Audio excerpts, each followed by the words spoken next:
Cheers, mate. This is James Dutton for Round 8 Boxing. We are delighted to be sponsored by Upton Clan Builders, and I'm joined today with Alex Macmillan. Alex, how are you, mate? Yeah, I'm good, mate. How are you? Yeah, very good, thank you, mate. Bit of a whirlwind couple of weeks for yourself. Been out in Dubai, sparring Chris Eubank Jr. I want to sort of talk about yourself and just talk to me about you and your boxing career. Recently turned professional, relocated down to London at McGuigan's gym, making sacrifices already early in your pro career. Just talk to me about your amateur career and your highlights, really. Yeah, so amateur career, I had 74 fights as an amateur, won 61. So I did well on that behalf. I won the Haringey Box Cup, six regional titles, four Box Cup titles, two international Box Cup titles. And yeah, I've got a whole lot of experience during it as well. Started boxing at the age of 15. From there, never looked back. So it's been good so far. My style's always been suited to the pro game. And especially with being around my brother because he's a professional boxer as well. That's how I started out. So yeah, it's been a great journey so far, and being in this gym now, obviously transferring from the amateurs to the pros. It's just amazing being around these like champions in the gym day in day out, getting the opportunities that I'm getting. Yeah, it's really good. I'm really enjoying it. So a bit of a late starter really coming into the sport at 15 years old and already still at, I mean, what, early 20, 22, 23 now? I've just turned 22, yeah, a And 22 and few weeks ago. already making the move to London, these sacrifices. How are you finding that side of it, the sacrifices and, it's a lonely sport at times. How are you finding that side of things? The sacrifice, yeah, it is really hard to be honest with you because obviously don't get me wrong, I'm absolutely loving it in the gym day in day out, working hard. It's my dream to be a professional boxer and doing it full time is a life that I'm loving it. Do you know what I mean? So it's great on that behalf, but obviously the sacrifice of being away from home every day through the week and stuff, it's hard. But it gives me a different mentality. I feel like I'm laser focused and it gives me a bit more. I've always had, I've always been the type of fighter that's always had the desire inside. From day dot, I've always had a different temperament for training. Like I'm the sort of person you have to hold back. You have to tell to have a rest and stuff like that. So being down eight, it even built that fire even more than it was. Do you know what I mean? So it's just being around the team, but also having that side of things as well. You can have talent, but if you haven't got that side of things, you're not gonna make it in the sport. So having that and being down there just makes me even more hungry to achieve what I want to achieve. Absolutely. I mentioned you inspiring Chris Eubank Jr. ahead of his rematch with Conor Benn out in Dubai. Mm. At the time of recording this is pretty much the start of Chris's camp. You are going back again towards the end of his camp also, I believe. Yeah. Just talk to me about when you first got that phone call and was told, can you jump on a plane to Dubai and you're sparring Eubank. What was that like? Oh, mate, honestly, I was jumping around the room because it's just it's surreal to be honest with you. Because obviously, literally, it was 5 months ago. I was in the sticks watching Eubank versus Ben. Do you know what I mean? Even just like I was showing Josh a video before, Josh and Shane. I was showing a video of them. I literally was videoing Chris. I literally walked into the stadium and Chris was fighting. I was literally videoing Chris winning his fight and zooming in on the corner and stuff. And it's like I've sort of manifested everything into what it is now. And obviously getting the call, I was just absolutely over the moon. Like I couldn't believe it. I couldn't put it into words like how excited I was because sparring Eubank, it's obviously he's a world level fighter, but he's also a massive name. And myself, it's just the experience is unbelievable. Obviously, a real pinchy moment for yourself. Was you a bit starstruck when you first got there and saw him? Yeah, I'll be honest with you, I was, especially like my first spar with him. You get a bit.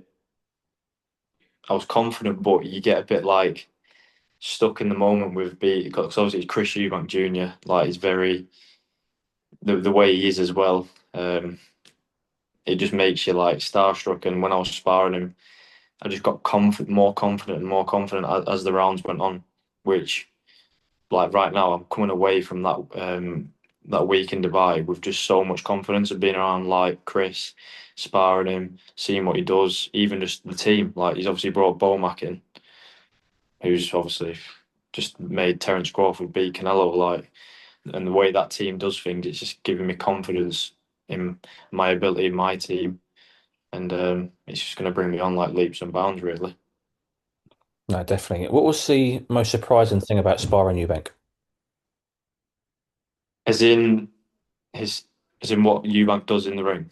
Yeah, so anything that sort of stood out that you didn't really expect from him? Yeah, so I knew he had a great jab. I knew he had a great jab, but when you're in there, you see how he actually how he actually uses it to his effect, and as well, like just experience wise as well, like he knows when to go, when not to go, and that experience there, like obviously me as a young fighter transitioning from the amateurs to pros, you've got to learn and get that experience of knowing when to work, when to not, when to do a lot of stuff and not just go all the time. And as well, like I think his close up work that was very good. Like I took away from that. I want to be able to learn what he does close up when he mixes his shots together because when he mixes them together, he does it really well. And he's very effective, especially in the Conor, especially in the in the first fight against Ben. That's what I found like when he started to mix them together towards them later rounds. That's what we're winning the rounds. And I seen that in the sparring as well. So it's yeah, it was quite eye opening if you know what I mean. You say you sort of took a lot away from those and what he'd done that you noticed in the ring. Was there any advice that he gave you personally that you took away as well? Yeah, so after it, he said I've got great body work, which I've always liked doing body work, especially through the amateurs. It's what how I got a lot of my stoppages through body work. But he also said just to basically he said it'll come with experiences. Like everybody's got different attributes and stuff. But he said me being a pressure fighter, I'm a come forward pressure fighter, but I also like to counter from it. So I'm like a front foot pressure fighter. But he said just try and keep moving your head in between like your work instead of obviously doing your work and keeping your head on the line. Just get into that motion. And I had some great feedback from obviously Chris and Bomac and stuff like that. And obviously towards the end of the camp when he comes back to London, they wanted me to stay out for another week. But me and Josh decided like a week's more than enough. We'll come back, and then when he's back in London for his final 2 weeks, we'll jump back in again and finish off his camp for him, which is it's a great opportunity, and it shows where I'm at in my boxing game really at this young age. No, absolutely. And also to be invited back and asked to extend your stay is obviously positive for you as well. Yeah, of course, yeah. How does Chris Eubank Jr.'s power and speed feel compared to other fighters you spar against? I'd say speed wise, he's definitely quick, but he's not the quickest. So today I was sparring Adam Azim this morning. Obviously, Adam Azim, his sharpness and quick speed, that's different. That's like a different sort of speed. But with Eubank, he's very, like say his jab, for example, it's there's no telling the jab. It's just from A to B, and it's also comes from a low position, which is it's not on the eye line, so it's actually hard to read. As well as when you're in close and he mixes his shots up close, he puts them together really well, and they've got enough weight in them. If you know what I mean, they're not like knockout punches, but they've got enough weight in them to do damage. If you know what I mean. And when he puts them together, they come out very short. They're not. There's no telling the shots, and they come out one after another. So if you stay there, he's just going to keep boom, boom, boom, boom. He's going to keep hitting you. Do you know what I No, absolutely. mean? Was there any areas of his game that you felt like he focused on more during sparring? Mm. It was more lead handwork really. He was just it was sort of practicing different things and he wasn't mainly focusing on one thing. It was probably his lead handwork, I'd say he was focusing on a lot. And also just mixing it between boxing and coming forward as well. Was there any psychological or like mind game tactics with him in sparring, or was it very more, not laid back as such, but more respectful because it is sparring? I'll be honest, it was the sparring was it was full on to be honest with you. Obviously me being the way I am, obviously we're in there doing 4 minute rounds, 30 seconds rest. So obviously we're not going like 100% all the time because we've got to obviously manage the energy through the rounds. But obviously with that, it was just more like 80%, 90%, and just towards the end of the round, it was going like we were sort of going at each other, but in the sparring, it's mainly for working on things and stuff, isn't it? So, but yeah, the sparring was great. It was really, really good rounds. He seems to spar with high intensity. I remember years ago there was a video that got leaked where he dropped one of his sparring partners, Taylor Jones, in camp. Did you feel like he potentially taken liberties, or does that work well for you in terms of a high intensity spar? That works well. It works well for me, but I feel like with my style, I don't let people do what they want to do. Do you know what I mean? Like see with Eubank, if you try and a lot of people let Eubank do what he sort of wants to do. So he dictates everything. But when I was in there, I was dictating everything. So when I wanted to work, I'd work, and then when he wanted to work, I would just be like, nope, I won't let you do that. Do you know what I mean? So it was a bit of mind games as well as good work. So that's why it was like so good doing the rounds and the last spar that we did was on Saturday, and we literally did just 4 rounds straight, and that was 4 4-minute rounds, and that was it. So nobody else jumped in after that. So we had a good 4 rounds, really good. How much would you say that the sparring with Eubank has benefited you for the long term in terms of your career? I'd say so. I think the good thing about it is obviously me being from Morecambe coming down to this gym. I've sparred some really like top level athletes at the moment. So obviously Adam Azim, I've sparred Lima, who's fighting Boots soon. Obviously now Chris Eubank. I feel like what he's doing is it's benefiting me in the way of looking at somebody like Chris Eubank and sparring him and being around him. It's making me not become sort of starstruck when I do come up against somebody at that sort of level. And when you do get to that level, it's just like another day at the office. Do you know what I mean? Which is going to benefit me a lot. And also just being around that sort of team and the way they do things, it's sort of just put me in good stead for years to come. Do you know what I mean?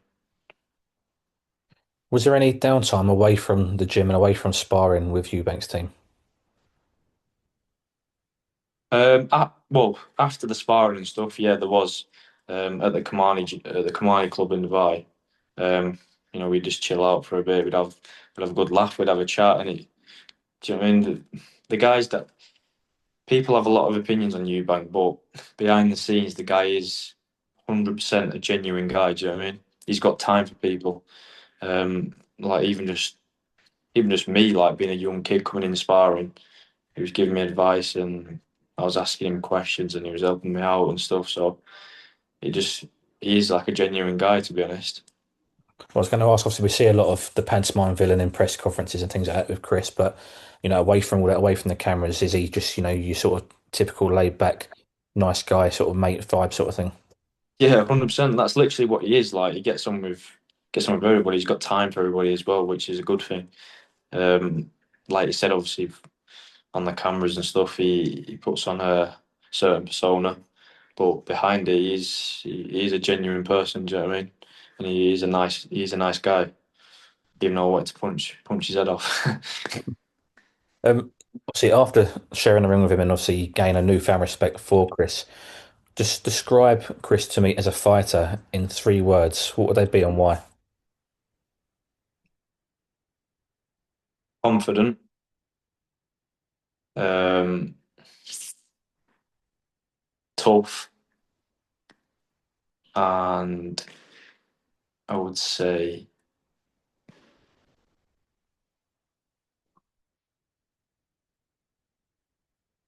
I'd probably say confident, tough, and experienced. And I'd probably say that because, well, confidence-wise, I don't think you could get more confident in Eubank, to be honest with you. Literally, that's just the way he is. Um, and obviously, he's very tough. Like no, but apart from obviously the Liam Smith thing, he's always had a great, great chin. He's been hit by some massive punches and he's not even moved. So, um, and yeah. So the last question, I'm going to ask you for a prediction on a rematch. Obviously, I know you're now sort of part of Team Eubank in terms of sparring him. Are you expecting a repeat again? I'll be honest, yeah, but I feel like this time I reckon he'll do a better job, a lot better job, to be honest. Do you think But will he stop Conor this time? I wouldn't be surprised. I really wouldn't be surprised, to be honest.